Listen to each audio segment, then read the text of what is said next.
ગુજરાતમાં મેઘરાજા હવે માત્ર મહેરબાન નથી પરંતુ રૌદ્ર સ્વરૂપે વરસી રહ્યા છે। રાજ્યના અનેક જિલ્લાઓમાં પૂર જેવી સ્થિતિ છે।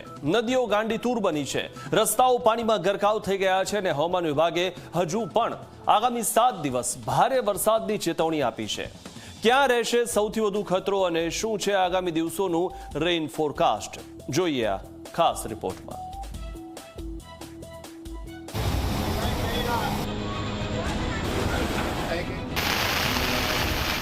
ગુજરાતમાં વરસાદનો ત્રીજો રાઉન્ડ હવે સૌથી ભારે સાબિત થઈ રહ્યો છે। રાજ્યના અનેક જિલ્લાઓમાં ધોધમાર વરસાદે જનજીવન અસ્તવ્યસ્ત કરી દીધું છે। શહેરોથી લઈને ગામડા સુધી પાણી જ પાણીના દ્રશ્યો જોવા મળી રહ્યા છે। અનેક જગ્યાએ રસ્તાઓ ધોવાઈ ગયા છે, અનેક વિસ્તારોમાં પૂર જેવી સ્થિતિ સર્જાઈ છે। હવામાન વિભાગે આગામી 7 દિવસ રાજ્યમાં ભારે વરસાદની આગાહી કરી છે। ખાસ કરીને 7 જુલાઈ સુધી દક્ષિણ ગુજરાત અને સૌરાષ્ટ્રના અનેક જિલ્લાઓમાં અતિભારે વરસાદ પડી શકે છે। સુરત, નવસારી, વલસાડ, ડાંગ, તાપી, જૂનાગઢ, ગીર સોમનાથ અને દીવ માટે રેડ એલર્ટ જાહેર કરવામાં આવ્યું છે, જ્યારે અરવલ્લી, દાહોદ, છોટાઉદેપુર, રાજકોટ, પોરબંદર, ભાવનગરમાં ઓરેન્જ એલર્ટ આપવામાં આવ્યું છે। अगले 4 दिन गुजरात रीजन के लिए extremely heavy to very heavy with extremely heavy rainfall का वार्निंग दिया गया है 4 से लेकर 7 जुलाई तक। इसमें आज के लिए जो extremely heavy rainfall red warning के साथ आइसोलेटेड प्लेसेस में दिया गया है इक्का दुक्का स्थानों में सूरत, नर्मदा, डांग, नवसारी, वलसाड, तापी, दमन, दादरा नगर हवेली के लिए दिया गया है। और हैवी रेनफॉल का वार्निंग दिया गया है ऑरेंज वार्निंग के साथ आइसोलेटेड प्लेसेस में इक्का दुक्का स्थानों में अरावली, दाहोद, माहीसागर, बड़ोदरा, छोटा उदयपुर के लिए येलो वार्निंग दिया गया है। हैवी रेनफॉल का जो वार्निंग दिया जाता है आइसोलेटेड प्लेसेस में साबरकांठा, खेड़ा, आनंद और पंचमहाल के लिए दिया गया है। એક સાથે 4 વરસાદી સિસ્ટમ સક્રિય થતા વરસાદનું જોર હજુ યથાવત રહેવાની શક્યતા છે।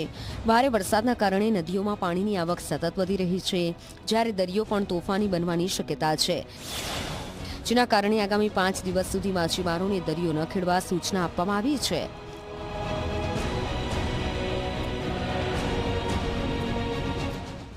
फिशरमैन भाई के लिए अगले 5 दिन के लिए वार्निंग दिया गया है। इसमें जो स्क्वाली वेदर के साथ जो स्पीड रहेगा 40 से 50 किलोमीटर प्रति घंटा, गस्टिंग 60 किलोमीटर प्रति घंटा होने का संभावना रहेगा।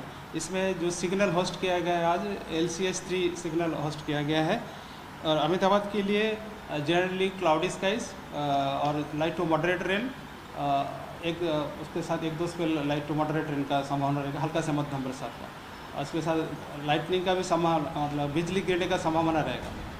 હવામાન વિભાગની આગાહી વચ્ચે હવામાન નિષ્ણાત અંબાલાલ પટેલે પણ આગામી 2 દિવસ દક્ષિણ સૌરાષ્ટ્રમાં ભારે વરસાદનું અનુમાન વ્યક્ત કર્યું છે।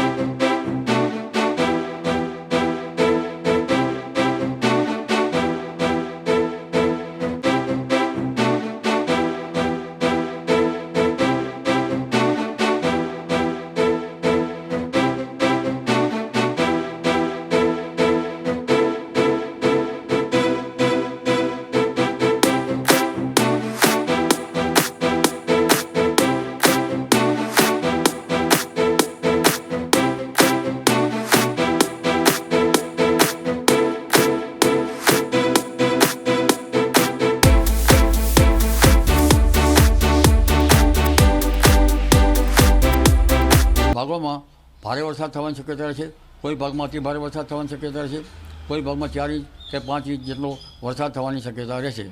આ ઉપરાંત વડોદરાના ભાગોમાં પણ ભારે વરસાદ થવાની શક્યતા છે, કોઈ ભાગમાં અતિ ભારે વરસાદ થવાની શક્યતા રહેશે, 4 ઇંચ કે 5 ઇંચ જેવો વરસાદ થવાની શક્યતા રહેશે।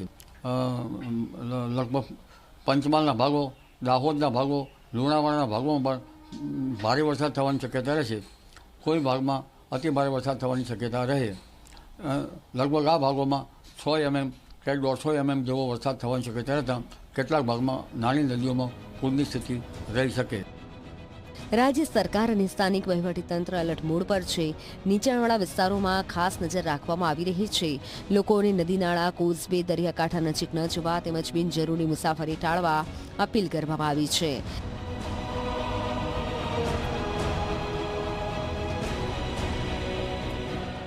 અમદાવાદ, ગાંધીનગરમાં વરસાદ ઓછો છે, પણ વરસાદનો માર્ગ વીજળી બતાવે છે, એટલે હવે અમદાવાદ, ગાંધીનગરના ભાગોમાં પણ વીજળીના કડાકા ભડાકા જોવા મળેલ છે।